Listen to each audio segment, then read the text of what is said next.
শ্যাম্য, আজ তাপমাত্রা কত গাইবান্ধায় এবং সাধারণ মানুষের, শ্রমজীবী মানুষের কি অবস্থা দেখছেন?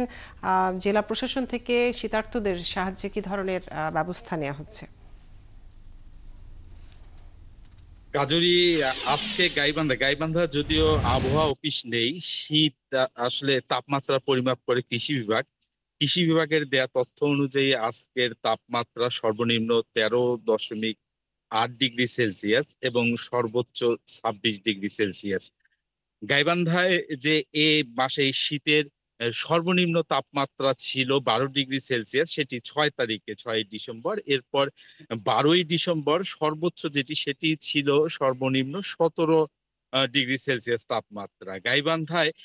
আজকে পৌষের 6 তারিখ, কিন্তু এই সময় আমরা অন্যান্য বছর যে অবস্থা দেখি, গাইবান্ধায় কুয়াশাচ্ছন্ন থাকে, শীতে কনকনে বাতাস থাকে এবং মানুষের কিন্তু ব্যাপক দুর্ভোগ থাকে, সেই অবস্থাটি এবার নেই। এবার যদিও শীত আছে, কিন্তু শীতের তীব্রতা সেভাবে কিন্তু নেই। আমরা গত বছর বা অন্যান্য বছরগুলোতে এই সময় হাসপাতালে শীতজনিত রোগ, বিশেষ করে শিশুরা এবং বয়স্কদের কিন্তু আমরা ব্যাপক ভিড় দেখি। সেই ক্ষেত্রে বলতে গেলে অনেকটাই স্বাভাবিক পরিবেশ বিরাজ করছে। যদিও এই শীতের বিষয়ে গাইবান্ধায় শীতের নবান্ন এবং পিঠাপুলির উৎসব কিন্তু ব্যাপকভাবে দেখা যাচ্ছে। তারপরেও আসলে যে বিষয়টি হয়ে থাকে, গাইবান্ধায় 165টি চরাঞ্চল আছে এবং এই চরাঞ্চলে যারা চরবাসী আছেন তাদের কিন্তু এই শীতেই তাদের কষ্ট হচ্ছে। কারণ সেখানে ফাঁকা জায়গায় তাদের যে আবাস, তাদের যে বাড়িগুলো আছে সেগুলো অনেক ক্ষেত্রে ছনের এবং টিনের। সেখানে কিন্তু সন্ধ্যার পরে অনায়াসে বাতাস গলিয়ে বাতাস ভিতরে ঢোকে, যার ফলে তাদের দুর্ভোগ হয়, তারা কিন্তু কষ্ট পান।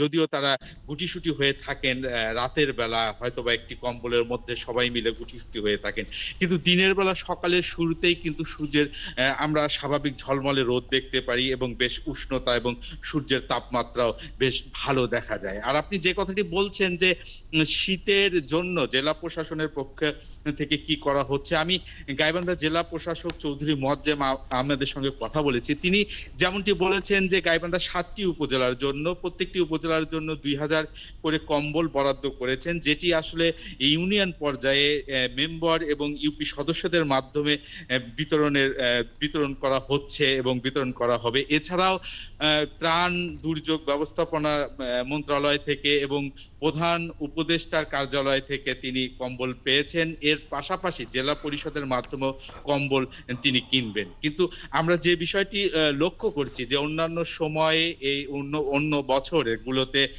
এই সময়ে, বিশেষ করে এই পৌষে কিন্তু গাইবান্ধায় শীতে ব্যাপক মানুষের দুর্ভোগ পোহাতে হয়, যেটি এবছর আসলে আমরা এখনো পর্যন্ত শীতের সেই তীব্রতা বা দুর্ভোগটা সেভাবে চোখে পড়েনি। কাজুরি। শ্যামা, আপনাকে অনেক ধন্যবাদ যুক্ত থাকার জন্য। দর্শক, গাইবান্ধার শীতের খবর জানছিলাম সহকর্মীর কাছ থেকে।